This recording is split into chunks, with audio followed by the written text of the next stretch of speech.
Então, nessa aula vamos falar de projeto de controladores usando o método lugar das raízes.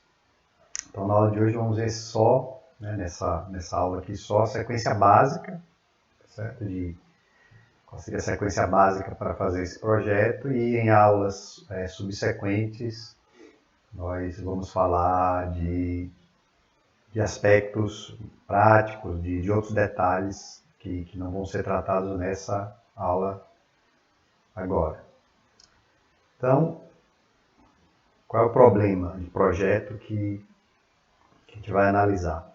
A gente tem aqui um sistema com realimentação unitária, está aqui uma função de transferência G de S que representa o conjunto planta, atuador, sensor, e aqui o controlador que a gente quer projetar, certo? Então isso é o que a gente tem, e a gente tem as especificações do sistema de controle, do que a gente quer, né, para a resposta do sistema de controle de malha fechada, em termos de regime permanente, né, erro de regime permanente, em termos de resposta transitória. Tá? Então, esse aqui é um problema, claro, simplificado, né, um problema real. Você tem outras especificações além dessas, né? Então, aqui a gente colocou, né, overshoot, tempo de subida, tempo de acomodação. São especificações relacionadas à resposta ao degrau do sistema de malha fechada, de controle. Tá? Então, um problema real, a gente tem também especificações de redução de perturbações, de robustez, de variabilidade do sinal de resposta. Tá? Então, aqui temos as especificações básicas, certo? Então, o problema de projeto é determinar a função de transferência do controlador, de modo que essas especificações sejam satisfeitas. Então, qual seria a sequência básica, né, para fazer esse projeto usando o lugar das raízes? Uma das possíveis sequências básicas, né? Bom, então, a primeira coisa, com base nas especificações, determinar a região do plano S onde devem ser alocados os polos de malha fechada. Tá? Que a gente está chamando aqui de região desejada.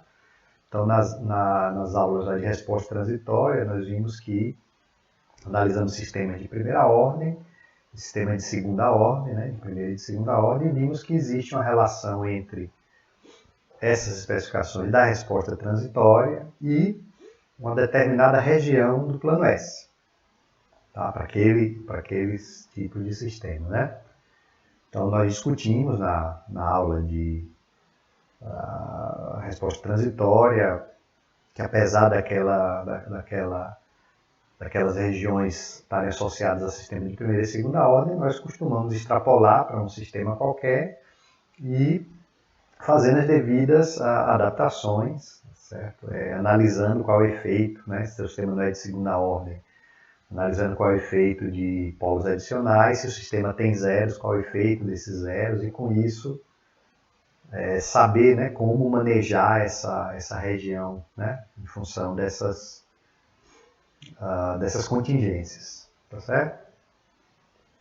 Bom, então, uma vez definida essa região, com base nessa região, nas especificações de regime permanente e no lugar das raízes, digamos assim, vamos chamar de lugar das raízes inicial, que seria para o controlador proporcional. Então, com base nessas informações, determinar a estrutura do controlador, que é suscetível de satisfazer as especificações. Então, o que é a estrutura, né? Estrutura de polos e zeros, né? Então, que controlador vai ser necessário para possivelmente resolver o problema? Tem que ter integrador, né? Tem que ter ação derivativa, não tem, né? Quantos polos, quantos zeros, tá? Esse tipo de... Isso que eu estou chamando aqui de definir a estrutura. E uma vez definida essa estrutura, usando o lugar das raízes já agora com esse controlador, né, incluído na malha, determinar os parâmetros do controlador escolhido. É garantido que vai funcionar seguindo esses três passos? Não, porque, que já foi discutido também exaustivamente, as relações entre especificação e polos e zeros, né? Ou nem zeros, né? Relações entre os polos e as especificações. Nós conhecemos com uma certa precisão, né, para sistemas de segunda ordem, até segunda ordem, mesmo assim, né, mesmo para esse sistema, algumas relações, algumas expressões das especificações são aproximadas, né? Então a gente não tem garantia de que, seguindo esses passos, colocando todos os polos na região desejada, que as especificações vão ser satisfeitas. Então a gente vai fazer simulações, verificar se as especificações forem satisfeitas, e se não forem, se não tiverem sido, né, fazer os ajustes necessários no controlador. Esses ajustes podem ser simples, simplesmente ajustes de parâmetros, ou podem ser mais complexos. A gente pode ter até que ajustar até a estrutura, né, mudar a estrutura do controlador, caso aquela estrutura escolhida não se mostre efetiva. Certo? Então essa é a sequência básica, né? Tá? Sequência básica. Vamos ver aqui um exemplo, né, de aplicação dessa sequência. Tá? E em aulas subsequentes vamos ver outros aspectos que não estão contemplados aqui nessa primeira abordagem, né, nessa primeira aula sobre esse assunto. Certo? Então aqui está a planta que a gente quer controlar. Essa planta tem polos complexos. Tá? Polos complexos conjugados. Então, quais são as especificações que foram estabelecidas para esse sistema? Overshoot menor ou igual a 10%, tempo de acomodação, critério de 2%, menor ou igual a 4 segundos, erro de regime permanente igual a 0. Tudo isso para a resposta ao degrau. Certo? Bom, então aqui a gente, substituindo, né, aquelas expressões do overshoot e do tempo de acomodação, a gente pode determinar a região desejada, né? Então, overshoot menor ou igual a 0,1, está aqui a expressão do overshoot. Fazendo aquelas contas que já fizemos várias vezes, a gente descobre que o XI tem que ser maior ou igual a 0,59, né? Poderia ser 0,6, né? Que é o valor típico, mas tudo bem. Então, isso dá um ângulo θ menor ou igual a 53,8 graus. Tá? Então, são essas duas retas aqui, né? Estão aqui na figura. E o tempo de acomodação, critério 2%, 4 sobre... Aqui eu coloquei a expressão como se os polos fossem reais, né? Sobre o módulo do polo P1, né? O polo mais próximo da origem. Se fossem polos complexos, seria 4 dividido pela parte real, não é isso? Dos polos complexos. Parte real dos polos complexos mais próximos ao eixo imaginário. Então, com isso, a gente tem que a parte real dos polos tem que ser maior ou igual a 1 em módulo ou menor ou igual a menos 1. Né? Corresponde aqui a essa reta, que coincide com as assíntotas, né, do lugar das raízes. E os polos têm que estar à esquerda dessa reta e tem que estar dentro, entre essas duas retas aqui, oblíquas. Bom, então, uma das especificações de erro de regime, a especificação de erro de regime permanente é que o erro para o degrau seja 0. Então, como a planta, né, não tem polo na origem, esse polo na origem vai ter que ser provido pelo controlador. Né? Então, a gente vai ter que ter um polo na origem. Então, uma primeira tentativa aqui seria um controlador PI, só que esse lugar das raízes aqui, que é o lugar das raízes para controle proporcional, a gente já vê que com controle proporcional a gente não consegue colocar as raízes na posição desejada, né, na região desejada. Tá? Então as raízes estão fora, para qualquer valor de K. Quando a gente colocar o PI, vai ser pior, né? Porque o PI a gente viu que ele vai tender a deslocar aqui esses ramos para a direita. Então a gente não vai conseguir satisfazer nenhuma das duas especificações. A gente não vai conseguir com o PI colocar os polos na região desejada, então a gente não vai nem tentar. Então, a gente vai passar logo para o PID. Né? Então o PID, em princípio, é o controlador que vai conseguir alocar os polos na região desejada. Tá? Então está aqui o PID, né, a chamada implementação paralela, né, do PID, a gente vai colocar isso aqui no ramo direto. Tá? Nós vimos que tem aquelas outras possibilidades, né, de usar o PI-D ou o IPD, né, que dão a possibilidade de não acrescentar zeros, né, na função de transferência. A gente sabe que os zeros tendem a aumentar o overshoot, mas também diminuir o tempo de subida, né? Então, a escolha de que implementação vai ser paralela, PI-D e IPD, depende de todos esses fatores. Então, aqui a gente vai colocar a implementação paralela, né? Porque, em princípio, a gente vai conseguir, né, um problema simples, a gente, com essa implementação paralela, vai, em princípio, conseguir, né, atender as especificações. A gente vai ver até o final, quando a gente for fazer a simulação. Se desse errado, a gente poderia, né, em termos do overshoot, a gente poderia pensar em adotar uma dessas formulações alternativas, né, do PID. Então, a gente tem o quê? A gente tem 2 zeros de livre alocação no semiplano esquerdo e um polo na origem. Tá? Então, o que é que vai acontecer quando a gente colocar esse PID? A gente vai juntar com a planta, que tem 2 polos. Então, a gente vai ficar com 3 polos e 2 zeros. Tá certo? 3 polos e 2 zeros. Então, 3 polos e 2 zeros, a gente vai ter 3 ramos, sendo que quando o ganho aumentar, a gente vai ter um ramo tendendo à assíntota de 180 e os outros 2 tendendo aos zeros do controlador. Então, se eu colocar esses zeros do controlador aqui dentro dessa região desejada, eles vão atrair esses 2 ramos. Certo? Eles vão atrair 2 ramos e o terceiro vai para o infinito, né? Então, em princípio, a gente alocando 2 zeros dentro aqui, 2 zeros reais, né, aqui dentro da região desejada, a gente vai conseguir atender a alocação, né? Então, arbitrariamente aqui, né, coloquei os 2 zeros em menos 2, mas poderia ser menos 1,5, sei lá, menos 1,2, menos 2 até para facilitar os cálculos. Então, com essa escolha, o lugar das raízes é esse daqui. Então, a gente vê claramente ó, que vai ser possível alocar os polos na região desejada. Esse ramo verde e esse ramo vermelho vem para cá, para dentro. Aqui está à esquerda de menos 1 e está entre essas duas retas do amortecimento. E o terceiro polo aqui, né, ele vem da origem, do polo da origem, atravessa aqui o menos 1 e tende a um dos zeros aqui, né? Então, também, quando o ganho aumentar, ele vai entrar na região desejada. Então, vai existir um ganho K que aloca os polos na região desejada. Certo? E tem a escolha muito grande, né?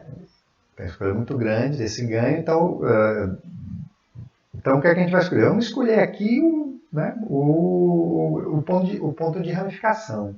Por quê, né? Ponto de ramificação, os 2 polos são reais, então diminui a chance de ter um overshoot muito grande, né? E também são os polos que estão mais distantes aqui, né? A situação é que os polos estão mais distantes aqui do eixo imaginário, então tenderia também a dar uma resposta mais rápida, né? Como a gente não tem especificação aqui de esforço de controle, de saturação, né? A gente não precisa se preocupar em ter um ganho muito grande, né, para trazer os polos para cá, porque isso aí não está, né, são especificações simplificadas, né, no problema real você teria essa preocupação com o esforço de controle, que aqui não foi posto na formulação do problema. Tá? Em outras aulas a gente vai cuidar mais disso, mas aqui não, aqui é simplesmente o método básico, né, o procedimento básico. Então vamos escolher o ponto de ramificação como ponto para alocação dos polos. Tá? Vai ter o terceiro polo aqui, né? Eu alocando aqui esses 2, eu não tenho certeza que o terceiro já ultrapassou, mas se não tiver ultrapassado, a gente calcula o ganho que faz com que ultrapasse aqui o menos 1. Né? Tá certo? Que o polo, esse outro polo aqui, ele entra na região desejada. Certo? Então, calculando o ponto de ramificação, a gente sabe como calcular, já dou aqui o resultado, mas eu sugiro que você calcule, tá? Para praticar, para confirmar. Menos 5,78 e aqui o ganho, né? Associado a ele. Com esse ganho, O terceiro polo está em menos 1,3. Portanto, dentro da região desejada, então, esse ganho aqui, ele, com aquela escolha do zero, satisfaz as especificações de alocação. Então, está aqui o controlador projetado, certo? Certo? Então, nesse caso, é só igualar, né, os polinômios e achar o KP, o TI e o TD. Então, aqui, primeiro o TD, depois o TI, depois o KP. Então, são os parâmetros do PID. A função de transferência de malha fechada, para essa escolha, considerando esse PID ideal, é essa daqui. Então, a gente tem aqui os dois zeros que foram decorrência do PID, os dois polos que eu escolhi no ponto de ramificação e o terceiro que termina sendo dominante, esse menos 1,3. Né? Está dentro da região desejada, então, em princípio, então só polos reais, mas tem esse zero aqui, esses dois zeros aqui que vão tender a dar um overshoot, né? Se não tivesse o zero, eu teria certeza que não teria overshoot, mas esses zeros aqui, eles causam overshoot. A gente vai ver já já a resposta temporal. Agora, a gente sabe que essa ação derivativa aqui é ideal, que ela não é implementável na prática, então a gente viu que uma possível função de transferência da ação derivativa, que seria a ação derivativa que eu estou chamando aqui de real, é o TDS, mas com um polo, né? Que a gente chamou lá do filtro derivativo. Então esse polo, essa expressão aqui, alfa TDS mais 1, alfa fica entre 0,1 e 0,3, eu coloquei alfa aqui 0,1. Então vai ser um polo bem distante. Certo? Quando eu coloco esse polo, olha o que acontece.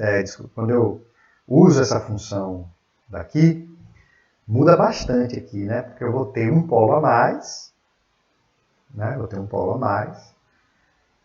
Aí os zeros não são mais menos 2, eu tenho até zeros aqui complexos, ó. A parte real é próxima de menos 2, mas é complexo. O polo dominante aqui é próximo do menos 1,3, tá certo?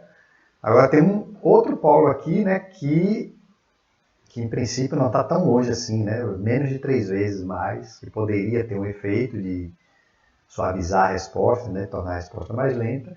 E esses outros polos aqui, bem longe, né, menos 18, apesar de serem complexos, mas a parte real em módulo é maior do que a parte imaginária, e tão longe, esse aqui não tendem a atrapalhar muito.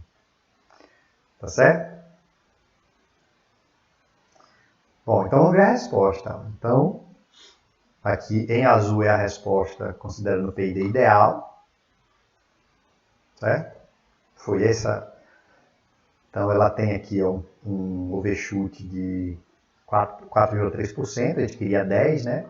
E em vermelho a resposta com o PID real, digamos assim, né? Com a ação derivativa real. Então, tem um overshoot um pouquinho maior, de 7%, que está dentro da faixa, a gente queria 10%. E o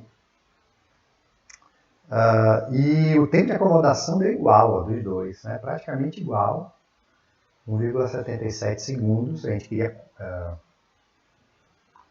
era 4 segundos, né?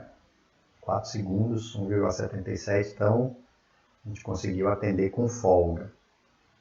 Especificações satisfeitas, projeto concluído, tá certo? Então, esse foi um exemplo, né, de aplicação do método do lugar das raízes no projeto. Um projeto bem simples, um sistema de segunda ordem. A gente tinha bastante folga para atender as especificações. Então, em aulas subsequentes, a gente vai ver projetos, digamos assim, mais desafiadores, né, do que esse. Essa abordagem aqui é bem diferente, não, um pouquinho diferente da abordagem que você vai encontrar nos livros, né? Nos livros a abordagem é, nesse momento aqui, tá? não vai fixar aqui os polos zero do controlador, e nesse momento vai chegar e vai dizer, olha, eu vou escolher um polo de malha fechada aqui que eu quero, tá? Dentro da região desejada. Então, por exemplo, se fosse, vamos dizer, menos 1,5 mais ou menos J1, J1. Tá, opa, esse polo aqui está dentro da região desejada, satisfaz. Vamos alocar esse polo. E aí você vai fazer uma conta que vai lhe dizer quais são os parâmetros do controlador, quais são os zeros do controlador. No caso do PID, você até tem que fixar, né, um dos zeros e achar o outro. Né? Qual é o zero do controlador que aloca esse polo menos 1,5 mais ou menos J, esses polos, né, esse par de polos complexos conjugados. Muito bem. Tem algum problema? Não. O problema é que quando você faz isso, você não sabe o que vai acontecer com o terceiro polo. Tem um terceiro polo aqui. Pode ser que você dê sorte, que você fez isso e o terceiro polo está dentro da região desejada. Mas pode ser que não. Tá? Então eu acho que esse método aqui que eu apresentei, ele lhe dá mais flexibilidade. Né? Então veja que aqui você tem uma visão, você pode, para escolher o ganho K, né? Você tem aqui uma flexibilidade até de escolher polos reais, de aumentar o ganho, diminuir o ganho. Se a simulação desse uma resposta não satisfatória, você saberia o que fazer aqui.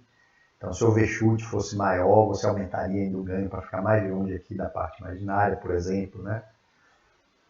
Tá? Então, eu acho que esse método termina sendo mais efetivo do que um método em que você fixa o polo de malha fechada que você quer e torce para que os ganhos, né, e os parâmetros que você vai calcular sejam satisfatórios e que os polos que você não está alocando sejam polos adequados. Né? Tá?